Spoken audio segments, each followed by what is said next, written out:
I knew I had ruined everything the moment I saw his eyes. The room was buzzing with laughter, glasses clinking, and soft music playing in the background. It was supposed to be a celebration. My company had just closed its biggest deal of the year, and my boss insisted on a party. My husband, Daniel, stood across the room, talking to one of my colleagues. He looked proud, happy even, the kind of man who carried love like it was second nature. And then I made the mistake. It wasn't planned. It wasn't deliberate. But it was still a betrayal. When my boss, Robert, leaned too close and whispered something into my ear that made my skin crawl, I didn't move away fast enough. I laughed, not because it was funny but because I didn't know how else to react. His hand brushed the small of my back, and instead of stepping aside I froze. Just for a second, just long enough, and when I turned my head, Daniel was watching. The smile on his face evaporated like it had never existed. The glass in his hand tilted, catching the light, and for a moment I thought he might drop it. Our eyes locked across the crowded room, and in that single silent second, everything between us shifted. On the drive home, the silence was unbearable. Daniel kept his hand steady on the steering wheel. His jaw tight, his knuckles white. I tried to explain, but every word felt like ash on my tongue. "Daniel, please." It wasn't what it looked like. He didn't answer. His eyes stayed fixed on the road ahead, headlights carving through the night. "Say something," I begged, my voice cracking. Finally he spoke, his tone low and controlled, almost too calm. "I saw enough, Claire." The days that followed were worse than anything I could have imagined. Daniel didn't yell. He didn't accuse. He didn't even ask questions. He just withdrew. He slept on the couch. He stopped texting me during the day. Meals were eaten in silence, the air between us heavy with things unsaid. Every time I tried to explain, he looked at me with that same expression, a mix of disappointment and quiet devastation. It would have been easier if he had screamed, if he had raged. But Daniel wasn't that man. His pain was quieter, deeper, and in many ways more terrifying. I replayed the moment at the party over and over in my head. Why hadn't I pulled away? Why had I laughed instead of making it clear I wasn't interested? Robert had always been flirtatious, but I told myself it was harmless, part of his arrogant personality. I never thought it would lead to this, to my marriage crumbling before my eyes. 2 weeks later, Daniel finally broke the silence. We were in the kitchen. I was chopping vegetables, hands shaking from the weight of the silence, when he set his coffee cup down with a soft thud. "Do you love him?" The knife nearly slipped from my fingers. "What? Oh, no. Daniel, it wasn't like that." "Then what was it?" he asked, his voice low but steady. "Because I've been sitting here night after night, wondering if I've been living in some delusion. You let him touch you. You let him whisper in your ear like I wasn't even in the room. Like I didn't exist." Tears blurred my vision. I froze. I didn't know what to do. It was a mistake, but not, Daniel, I swear, not the kind you think.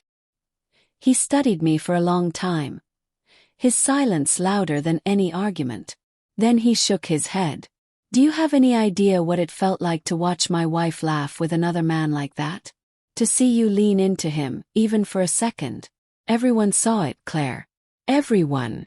I broke then, sobbing into my hands. "I'm sorry. I'm so sorry." But apologies felt hollow. Because no matter how much I swore it was nothing, the truth was clear. I had betrayed his trust. For a while I thought that was the end. That he would leave. I even started preparing myself for it, rehearsing what I would say when he packed his bags, imagining the echo of the door slamming shut behind him. But Daniel surprised me. One night, he came into the bedroom instead of sleeping on the couch. He didn't touch me, didn't lie beside me like before, but he sat on the edge of the bed and spoke. "I don't want to lose us," he said quietly. "But I can't forget what I saw. And I can't keep pretending everything is fine." I sat up, my heart pounding. "Then tell me what to do. Tell me how to fix this." He looked at me, and for the first time since the party, I saw the man I married. Vulnerable, hurting but still fighting for us. "Earn it back," he said simply. "Show me I matter more than your boss. Show me I'm the man you choose every single time." From that night on, things began to shift.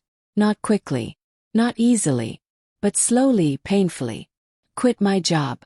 It was the hardest decision I'd ever made. I had poured years into that career, but Robert's shadow hung over it, poisoning everything. Daniel didn't ask me to resign. He didn't even suggest it. But I knew I couldn't heal what I had broken while still tied to the place where it all started. I deleted Robert's number. I blocked his emails. And for the first time in years, I turned my full attention to my marriage. It wasn't perfect. Some nights Daniel still couldn't look at me without the memory flickering in his eyes. Some mornings he left early, avoiding the awkward silence of breakfast. But other times, rare, fragile moments, I caught glimpses of hope. The way his hand lingered on mine when I passed him a cup of coffee. The way his voice softened when he said goodnight. He was trying. And so was I. The turning point came months later. We were invited to another party. Not for my company this time, but for one of Daniel's friends. I almost didn't go. The thought of being in a crowded room again, of people watching us, filled me with dread. But Daniel insisted. "We can't hide forever," he said. At the party, I stayed close to him, my hand never leaving his. When men tried to strike up conversations, I made sure Daniel knew he was my anchor. I laughed at his jokes, not anyone else's. I looked at him like he was the only person in the room. And then, when the music slowed, he asked me to dance. As he held me close, his breath warm against my ear, he whispered, This is what I needed to see. That I'm still the one you choose." Tears filled my eyes as I buried my face against his shoulder. "I'll never stop choosing you, Daniel. Never again."